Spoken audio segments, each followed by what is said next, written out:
Welcome back to part 2 of how to bezel a cabochon. What we're going to do today is just one single row around the outside, and then I'm going to show you how to cut this out and do the backing as well. So we'll just do the one row.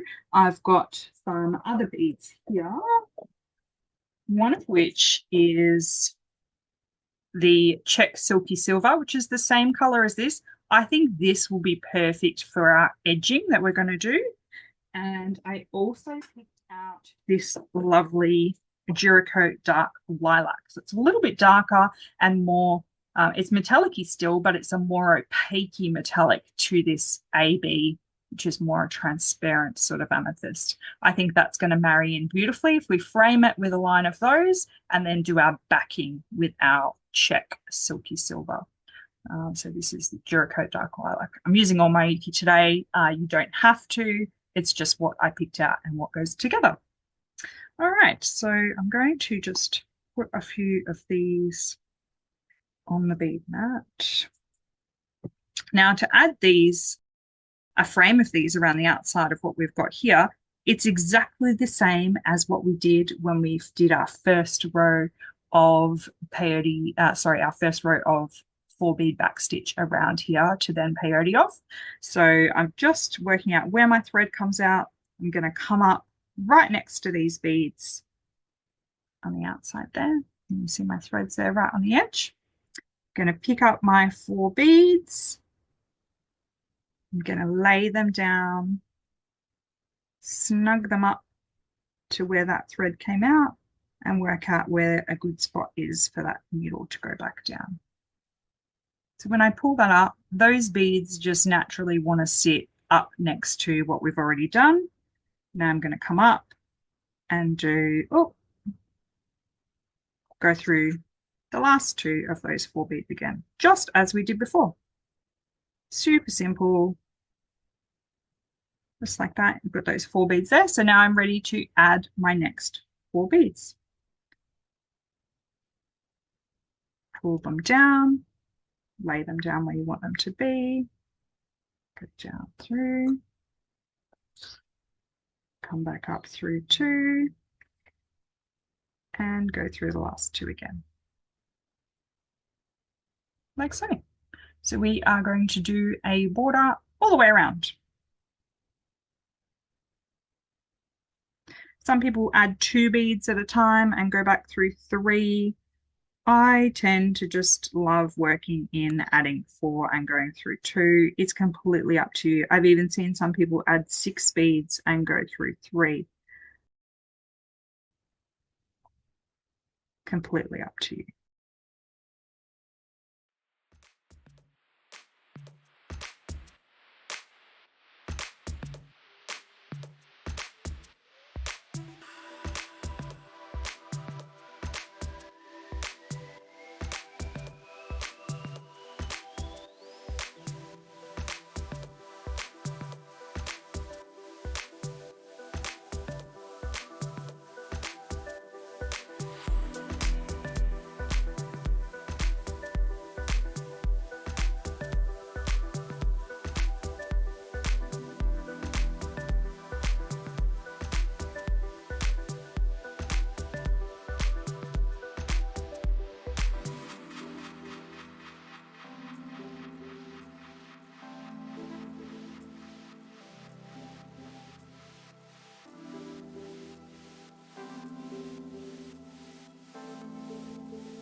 Right, so I'm just having a look here how many beads I can fit in my last little section.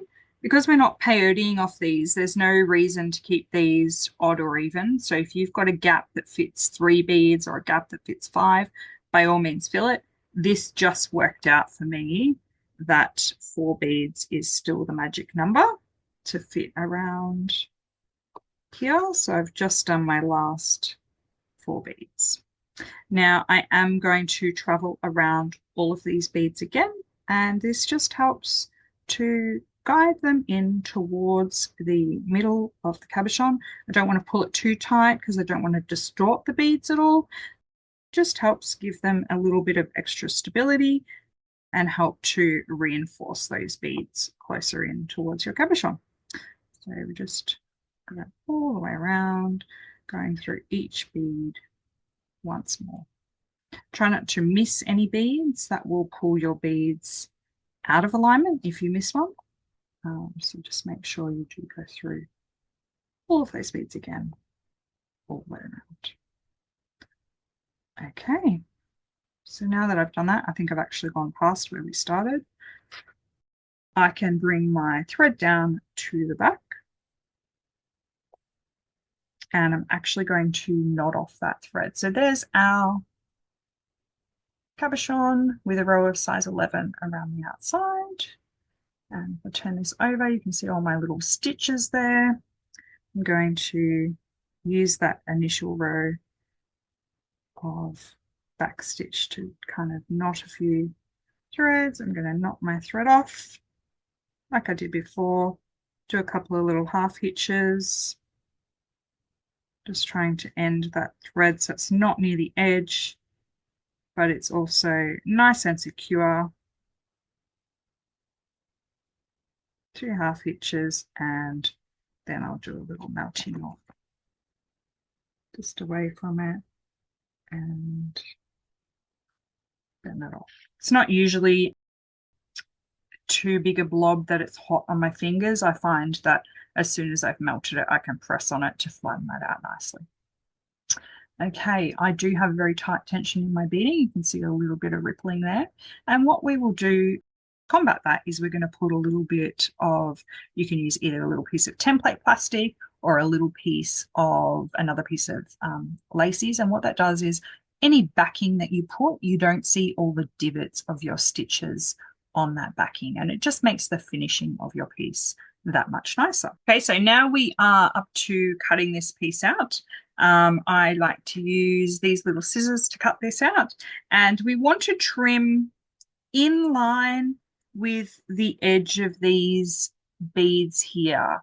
We don't want to cut under them, and we don't want to leave too much of it showing. I just want it to be exactly to the edge of where these beads finish is exactly where I want to cut. I also don't want to cut any of the threads on the backing here and have beads falling off. So to do that, I make sure that my scissors are always at right angles to my work when I'm cutting, and that they're not sneaking underneath and risking, if I cut it with this angle, then I'm risking snipping those threads. The other thing, I tend to move the work position more than the scissors themselves. I find I get a much nicer cut if my scissors are in a really ergonomic, comfortable position for me, which is about here. And then I tend to move the work around to cut it out. If you've got a lot of foundation around the piece that you're cutting, I highly recommend just doing a really rough cut first, just getting it so that, there's not too much to cut off. Just a basic cut, get the bulk of that out of the way so that it's not going to give you trouble down the track. And then I am just snipping close up against the beads. I don't have my scissors underneath and risking cutting. I'm not cutting too much away. You can see it's finishing right to the edge of where the beads were, is where that foundation is finishing. And that's really important to give yourself enough foundation to stitch through when we're doing our edging later. Okay, so if you're finding that this bit of, is getting in the way, then trim it off, get it out the way. Cut a little bit at a time and get it out of the way. I'm just going to go all the way around because I cut the bulk off before. It's very easy for me to just use the edge of my scissor. The top part of this scissor is resting on those beads all the way around. We've got it cut out. There's not too much showing. And yes, it's white, but there's a hot tip that I can show you in just a moment to fix that. Okay, so if you don't like the white showing on the edge, and like me, I don't like the white showing on the edge, you can use a Sharpie, which come in so many different colors. They're a permanent marker, and they're just fabulous for adding a little bit of color on your white. Now, if you are not sure what color it is, get out a piece of scrap, just do a little test first. I think this color is going to work really nicely in here. And I'm using the point of it. I'm just touching the white there and just coloring that in. And you can see how already that is blending in so much more beautifully with those beads. And then I can come on the edge here as well. So I've just got the point of the Sharpie just under the edge of those beads. I don't want to color the beads. I'm just coloring the lacy stiff stuff. And I'm just hitting it with a bit of color so that that starkness of the white is not there on the edge. That there. This can take a little bit to dry. If you touch it too soon, you can get the Sharpie on your fingers.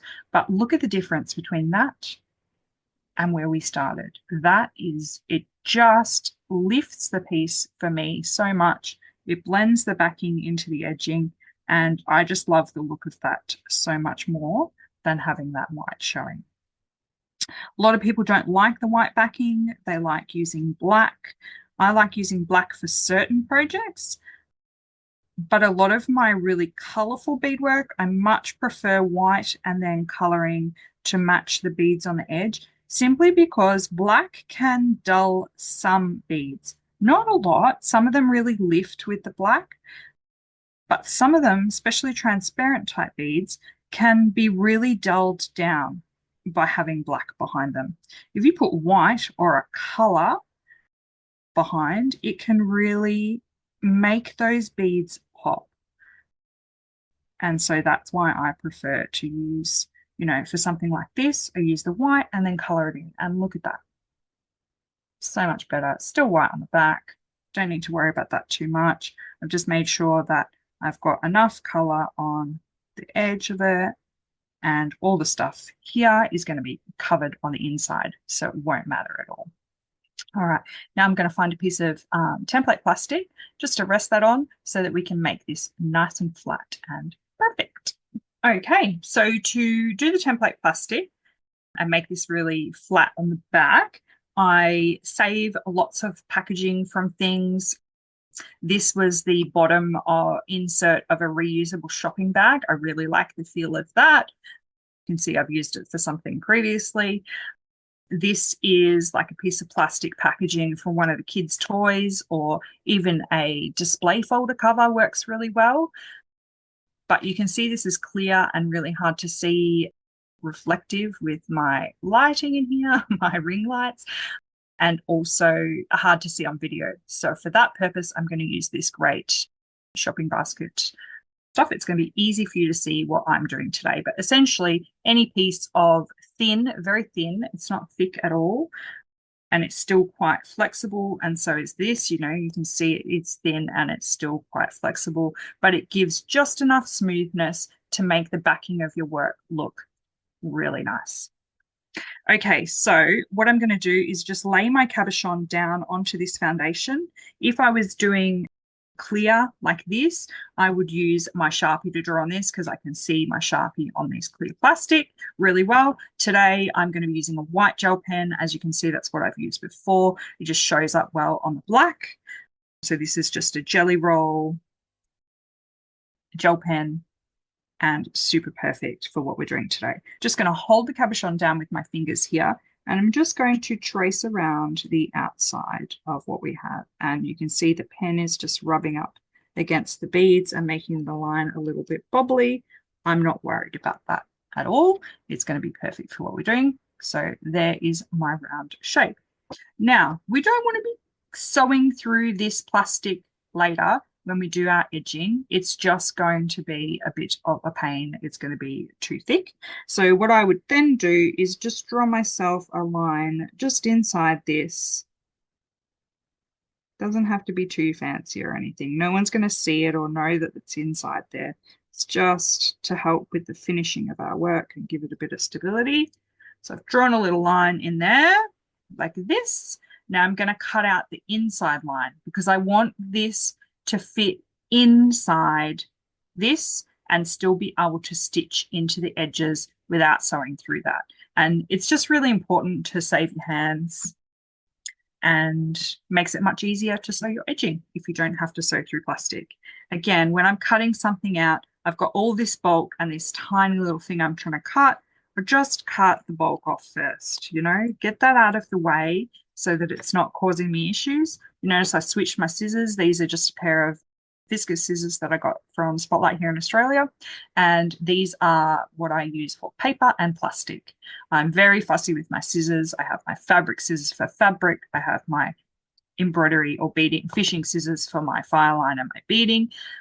And I stick to that because I know that my scissors will then stay sharp rather than using my beautiful scissors on this kind of stuff and it ruining them. Okay, so again, you can see I've got my scissors in the one position and I am moving the work more so than moving the scissors. Much easier for me, much more ergonomic. All right, there's my little circle, little shopping bag circle. Chuck this piece away. And when I lay this on here, look at that. It fits just inside with a little bit of space for me to sew without hitting my needle into that. So now we need to get our ultra suede as well, and I'm going to use a colored ultra suede today so that you can see what I'm doing. I'm going to sandwich all the layers, glue it, and then we'll come back and stitch our edging. Okay, so I've got my piece of ultra suede here, and I just wanted to show you the back side versus the right side. This could be very hard to see on camera. But one side, this side has got a little bit of fuzz to it, almost like a velvety kind of suede finish. That is the right side, and that's the side we want to have showing. The other side is more, it doesn't have the fluffiness, the color's not as even. That's the back side. That's where our glue is going to go. So this is a super thin, super buttery soft piece of ultra suede. And this is really nice for your backing and super good for hiding your fine line stitches in. And it's what we're going to use today. So I've laid it down ready to glue onto, knowing that this is the back that I want the glue and that is the side that's the beautiful soft fuzzy one that I want to have showing later. So I've got that ready. I've got my circle and I've got this, and I've got a tube of E6000 glue ready to go. So what we want to do, we don't want to put too much glue because we don't want it to ooze. And we want to stick down our little plastic circle first. And you can see I'm using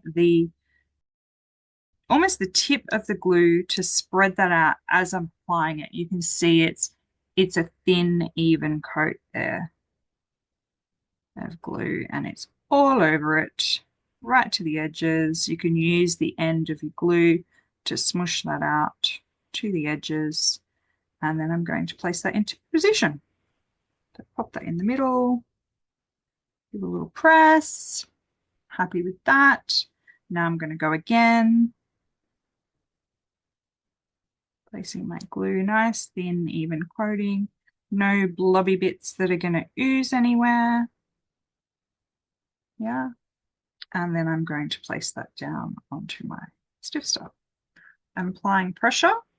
And what I generally do when I'm drying is that's when it's time to have a cup of tea, go and let that dry or set a little bit. And what we'll do is we'll just carefully cut away some of this bulk. I'm not cutting up close to it just yet. Just like that. I'm going to rest something slightly heavy on it, a bowl or even a flat book. What do I have? I've got my little book here. I'm just going to rest that on top of it, and I'm going to go and make a cup of tea and let that dry. It's going to dry flat because it's got something resting on it, and we'll come back shortly and I'll show you the next step. Okay, so we are now ready to trim this out. The reason you don't cut your ultra suede before you glue all the layers together is because you never end up with the ultra suede being the same size as the cap. So always do your gluing first, wait for it to dry so that it can't shift and move around, and then trim around. So I'm just looking to see where I've put my scissors. There they are. So again, I'm keeping my scissors here. I'm going to move the work around. I'm making sure my scissors are not tilting underneath and making the ultra suede too short underneath. I want to make it all exactly the same size as the layer of stiff stuff that we've already got there. Don't want it to be any smaller or, you know, underneath. Just brings problems when you don't have enough of the ultra suede to cover the stiff stuff. It makes it harder to have a nicer finish. Okay, throw that away. Have a look what we've got here. We can see our layers. You can see a little bit of plastic, but when we cinch that together, it's all going to disappear. And when we look from the top, it just looks like the seed beads showing. And when we look from the back, it's, you know, it's a nice finish. Nice and flat. You can't see the divots from the stitching into the lacy stiff stuff from earlier. Okay. And also there's no glue on these little edges here, which means that I can stitch easily through those edges without any dramas. Now we are going to be working on our edging, and I'm using the Czech Silky Silver, which is the same Czech coating that's on this beautiful cabochon. So I think that will just frame this beautifully. So these are a size 11 seed bead. Really lovely finish. I am really enjoying using these. You notice I spread the beads out. I put just a few, but by spreading them out, all the holes face up and are ready for me to pick up. Now I've got my knot on the end of my thread here, which I burnt with my lighter, and I'm actually going to hide that in the very front of the work. I'm going to go down between these seed beads here on the edge, and I'm bringing my needle up just on the edge of the backing here, just in. I'm not going through the plastic or anything, so it's easy to stitch through, and I'm going to pull that up. Now what that's done is it's pulled that knot right down in between those beads there, and you cannot see it. No one is going to know that I've hidden a knot there on the front of the work. So super strong, very happy with that. Now, next thing we need to do when we're doing a brick stitch edging is picking up 2 beads just the first time. For every other stitch, I'm going to pick up 1 bead at a time. But for the first round, I'm going to pick up 2. And what this does is it has a bead here that's going to sit wonky and misbehave the entire time until we get all the way around. So don't freak out when that first bead is misbehaving and not sitting nicely, because that's just what it's going to do until we do the brick stitch all the way around. When we get to the end, we're going to use that initial bead to join at the end, and then it will sit beautifully, just as beautifully as all the others. So I've picked up my first 2 beads, and I'm looking at the back of my work. I'm placing my needle between those beads. I'm going through those 2 layers, and you can see I used my thumb then to work out where the needle needed to come through. I wasn't pushing the needle really hard so that I stabbed myself and it hurt, but I was pushing the needle enough that I could guide it with my thumb as to where I wanted it to be. And I'm about a seed bead away in width with my stitch there. So I'm going to pull that up, and these little beads are going to sit here on the edge. This one's misbehaving. It's being a bit naughty. We haven't gone through it. This one's misbehaving. But once you go through it the second time, it's fine. Now I'm going through the second time. I'm not going the same direction. This would make the beads sit on the edge like this. I'm going the opposite direction back through that second bead. So I'll go through that way. And when I pull that up, it makes the bead sit on the edge. See how This bead's sitting perfectly up against the edge there, whereas this one's misbehaving. He's going to misbehave till we get all the way around. Okay, so now I pick up one seed bead for every other stitch that I do. It's only the first stitch where I've picked up two together. So again, I'm going to repeat that process. I'm going from the front to back through. I've used my thumb there to guide where that needs to be. And if you don't know the distance of where your stitch needs to be, you can use your seed bead on your needle to go, okay, that's where I want it to sit. So I need my needle to come up that distance through. Okay. They can use that as a guide. Coming back up, back the opposite way through that bead. And see how they're sitting nicely on the edge, and when we look from the front here, they're just creating a nice little border around there. So pick up a bead, same thing, just a little bit of foundation, a little bit of the ultra suede, getting a pinch of each, not needing to go through the plastic layer because it's not there, and we didn't put glue on the edge, so it's nice and easy to stitch through that edge. And look at that. See how that's just framing that there? Beautifully. All right, I am going to continue doing this all the way around. Stitch and go back through that seed. So the first one, you're picking up the bead and putting it into position. The second part of the stitch is you're going back through that bead in the opposite direction.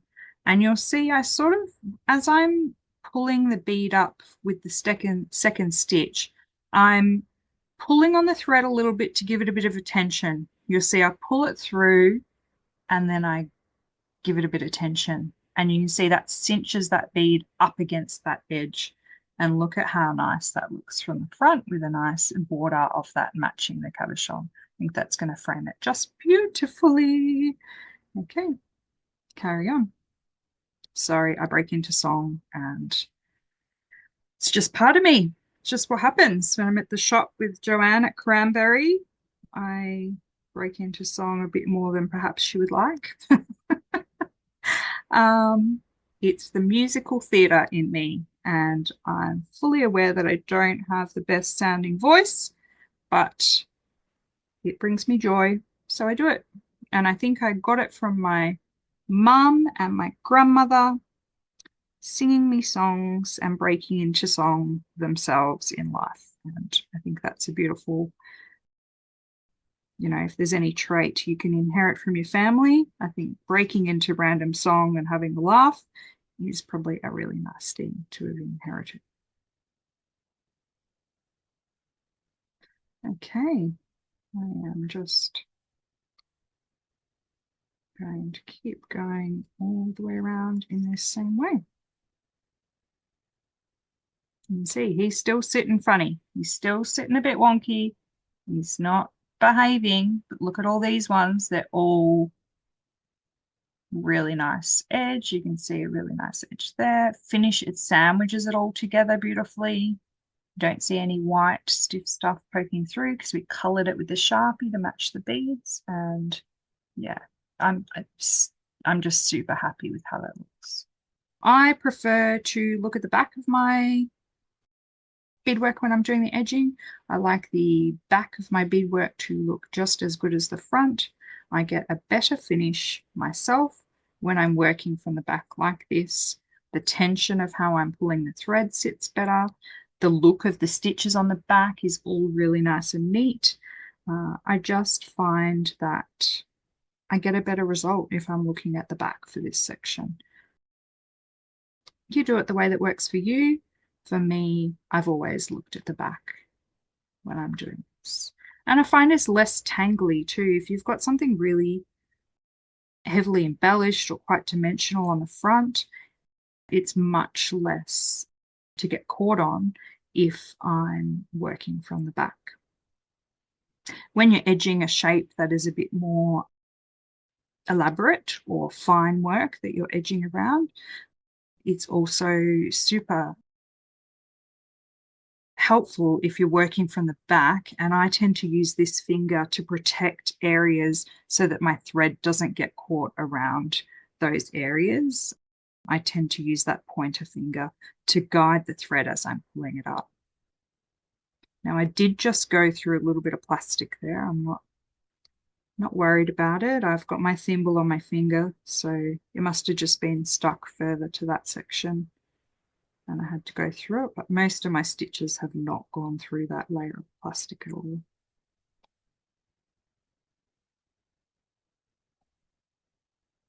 And again, you see I'm rotating the work. You know, I'm not trying to work over here. I'm always facing what I'm working on towards myself. It's much easier to move the work so that you can be comfortable. Over time, you'll start to get more comfortable in holding it how it works for you, and everyone can be a little bit different. This is just how it works really well for me. Now you see I've got a knot there. See that little knot in the file line here that's pulling through? I'm actually going to come pull that out. If I was doing bead weaving, I wouldn't worry that that file line had knotted there. I'm just guiding that between my fingers just to smooth out that bit there. But because I'm going through fabric layers and I'm bead weaving, I don't want that knot to get worse. So it was much easier to fix that then on the spot. And just traveling around. What we might do for this last bit of me traveling around, I don't think I've got much more to say about it, is we will speed this bit up and I'll meet you here when we're getting that pesky bead at the end to join in and be aligned with the rest of these little beady friends.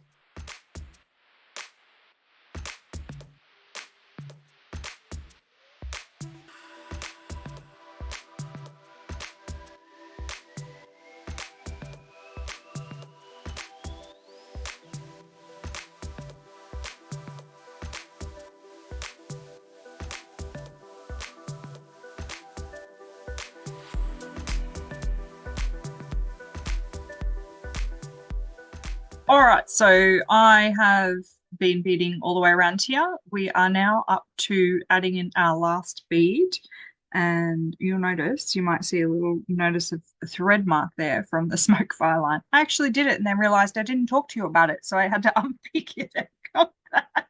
Because you know what? We're here to show you what to do today, not to just finish it in front of you and then expect you to know. So I've got space for one more bead in here. When you start to get to about here and you're getting up to the end, just think about the placement and even hold the beads on your needle and count out roughly how many beads you need to fit in that last space. Do you need to space them out a little bit to get them to fit? Do you need to make sure they're nice and snug to get them to fit?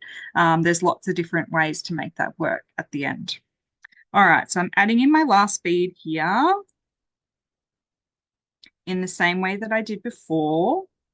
Now we've got this guy here who's our bead from previously who's sitting a bit misbehaving. To get that to behave now, I'm going to turn the work so I'm facing like this, and I'm going to go in this direction from the outside to the inside through that bead. And this is going to pull it into line. Now, rather than picking a bead up off the mat, the bead's already there, so I don't need to pick it up off the mat. It's there from when we put it earlier. So I still take my little stitch through the foundation and I pull, and then I still head the opposite direction through the bead. And what that does is it finishes the brick stitch for that bead and pulls that into line with the rest of the beads there. So you can see, looks super good. I am super happy with how that looks, but then what do you do with it? What are you going to make with your bezel? Are you going to make it into a bracelet? That could be really nice. Having a bracelet and then having some beads either side, or you could attach it onto a cuff. I could make it into a pendant and add a commercially purchased bail on the top. I could make a bail to put a rope through out of some seed beads. They are all fabulous ideas, and we will look at them in a next video.